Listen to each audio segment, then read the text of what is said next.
அடுத்த 120 நாட்கள், அதாவது 4 மாதங்கள், செப்டம்பர் 1 2025 டிசம்பர் 31 2025 வரைக்கும் மகர ராசிக்காரர்களுக்கு எத்தகைய ஒரு பலாபலன்கள் நிறைந்த ஒரு காலகட்டமாக இருக்க போகிறதுன்னு இந்த வீடியோவில் சயின்டிஃபிக் வேதிக் அஸ்ட்ராலஜி முறையில் துல்லியமாக பார்க்க போகிறோம். எந்தவித பரிகாரங்கள் அது மாதிரி விஷயத்துக்கு போகாமல் ஒரு கிரகத்தோட அமைப்பு எப்படி இருக்குது, பெயர்ச்சி பலன் எப்படி இருக்குது, ஆண்டு கிரகத்தின் அமைப்பு எப்படி இருக்குது, மாத கிரகத்தின் அமைப்பு எப்படி இருக்குது, மகர ராசிக்கு எந்த மாதிரி ஒரு தாக்கத்தை கொடுக்க போகிறது, எந்த மாதிரி ஒரு மாற்றத்தை கொடுக்க போகிறது, அடுத்த வரக்கூடிய விஷயங்கள் எப்படி இருக்கு அப்படின்னு நம்ம பார்க்கும் பொழுது, ராசி அதிபதியாகிய சனி 3ஆம் இடத்துல இருக்கிறார், நன்மை, வெரி குட். குரு 6ஆம் இடத்துல இருந்து 12ஆம் வீட்டு கனெக்ட் ஆகிறார், கொஞ்சம் அன்செட்டில்டான சில விஷயங்கள் கொடுக்குறார். அதாவது செட்டில்டான விஷயத்துலேருந்து ஒரு டிரான்சிஷனரியான ஒரு அமைப்பு, மாற்றங்கள், பண விஷயத்துல இடம் மாற்றங்கள், பணத்துல குடுக்கல் வாங்கல், சுபவிரயங்கள், கடன்படுதல், கடன்பட்டு அதிகமான சில அபிவிருத்தி செய்ய பிளான் பண்ணுவது, சுபவிரயங்கள் செய்வது, வெளிநாடு போவது, ஒரு இடத்த விட்டு இடம் மாறுவது, உடல் உபாதைகள்னால சில விஷயங்கள் நடக்கிறது, அது மாதிரி சில அமைப்புகள் இந்த குரு 6ஆம் இடத்துல இருந்து கொடுக்குறார். அதே சமயத்துல ராகு பார்த்தீங்கன்னா 2ஆம் இடத்துல, கேது 8ஆம் இடத்துல, குருவின் பார்வை ராகுக்கு படுகிறார். ஸோ இது மாதிரி அமைப்பு பார்த்தீங்கன்னா சில தனம் வாக்குஸ்தானத்துல ராகு வந்தாலும் குரு பார்வையால இன்னும் கொஞ்சம் யோகங்கள் கிடைக்குது. ஸோ ஒரு மாதிரியான ஒரு டிஃப்ரெண்டான ஒரு அமைப்பு தான். ஸோ என்னன்னா இதுவரை ஜென்மசனி, அதுக்கப்புறம் பாத சனி முடிஞ்சு இப்போ 7 நாள் சனி முழுசா முடிந்த மகர ராசிக்காரர்களுக்கு அடுத்த கட்ட ஒரு விஷயங்கள், அதாவது ஒரு மாற்றங்கள், டிரான்சிஷன் சொல்லுவாங்க, ஒரு படிநிலையிலேருந்து அடுத்த படிநிலைக்கு மாறக்கூடிய அமைப்புகள் கொடுக்கக்கூடியதான் அந்த குரு 12ஆம் வீட்டு கனெக்ட் ஆகி 6ஆம் இடத்துல இருப்பது. ஸோ கொஞ்சம் செட்டில்டான ஒரு அமைப்புகள்னு சொல்ல முடியாது, செட்டில்டு நோக்கி போகக்கூடிய ஒரு அமைப்புகள். ஒரு விஷயம் நம்ம பண்ணுறோம், ஒரு சாதிக்கிறோம் அடுத்த வருஷம்னா, இப்போ இந்த வருஷம் சில இதெல்லாம் பண்ணுவோம் பார்த்தீங்களா, அது மாதிரி ஒரு காரியங்கள் நடக்கக்கூடிய ஒரு அமைப்பு தான் இப்போ காட்டுது மகர ராசிக்காரர்களுக்கு. சரி, மாத கிரகங்கள் எப்படி இருக்குன்னு பார்த்தீங்கன்னா, சுக்கிரன் ராஜயோகாதிபதி சுக்கிரன், செவ்வாய், சூரியன் ராஜயோகாதிபதி புதன்லாம் பார்த்தீங்கன்னா கிட்டத்தட்ட 8ஆம் வீட்டிலிருந்து 12ஆம் வீடு வரைக்கும் இந்த 4 மாதங்கள் பயிற்சி ஆகக்கூடிய அமைப்புகள். அதாவது சிம்மம், கன்னி, துலாம், விருச்சிகம் அண்ட் தனுசு, இந்த 5 இடத்துலையும் போகக்கூடிய அமைப்புகள் இந்த ஆண்டு மாத கிரகத்தின் சஞ்சாரங்கள் இருக்கிறது.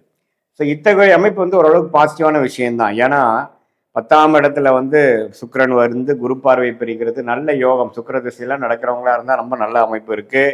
மீடியா துறையில் இருக்கிறவங்க, கலைத்துறையில் இருக்கிறவங்க, டெக்ஸ்டைல் லைனில் இருக்கிறவங்களுக்குலாம் நல்ல உயர்வு கொடுக்கக்கூடிய அமைப்பு. நல்ல அவங்களோட வேலை தொழிலில் கொஞ்சம் நம்ம அதிலே சொன்ன மாதிரி கடன், அது மாதிரி சில விஷயங்கள், ஒரு நிதி உதவி வாங்கி அடுத்த லெவலாக போகக்கூடிய அமைப்புக்கு. மாணவர்கள்லாம் பார்த்தீங்கன்னா கொஞ்சம் வெளிநாடு வெளிமாநிலம் போய் படிக்கக்கூடிய அமைப்பு. நல்லா ஒரு ஓரளவுக்கு ப்ரொமோஷன் ஆகக்கூடிய, அரசு வேலையில் இருக்கிறவங்க, ப்ரைவேட் செக்டரில் இருக்கிறவங்களுக்கெல்லாம் ப்ரொமோஷன் ஆகி அடுத்த துறைக்கு, அடுத்த படிநிலைக்கு போகக்கூடிய அமைப்பு.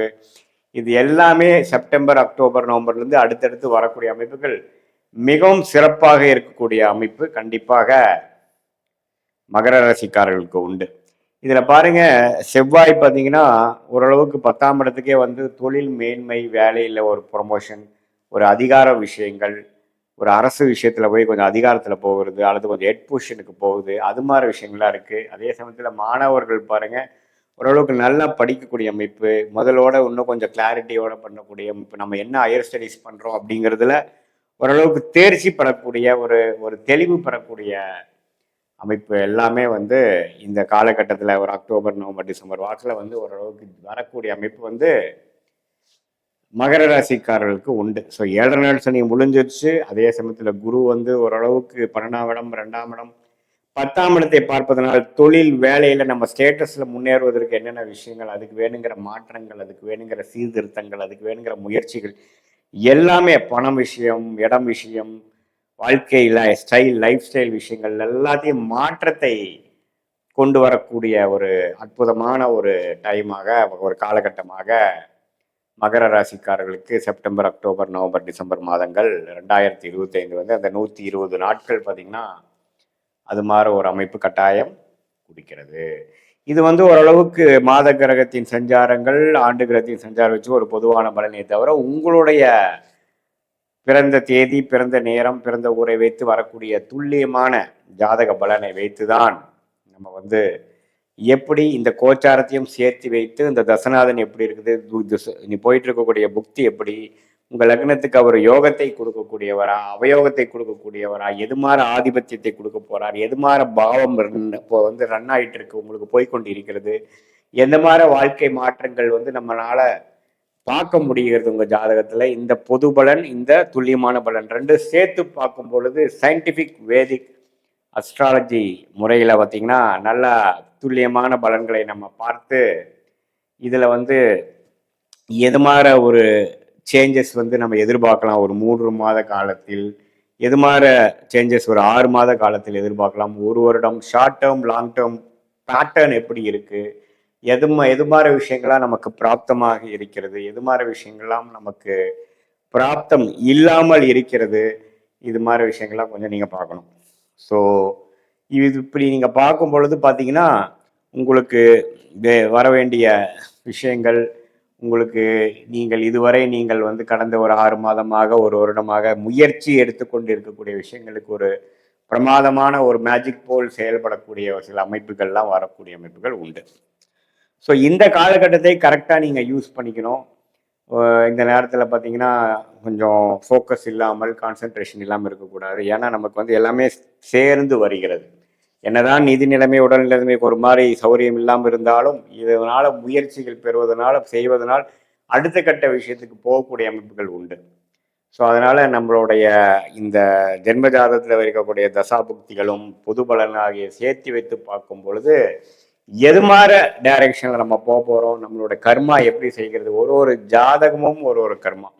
அந்த கர்மா உங்களோட ஜாதகத்தில் எந்த தசையில், எந்த புக்தியில், எந்த நட்சத்திரத்தில் இருக்குது, அது எங்கே மாதிரி ஒரு விஷயம் காட்டுது, எந்த துறை நமக்கு நல்லது, எந்த டைம் செய்வது நல்லது,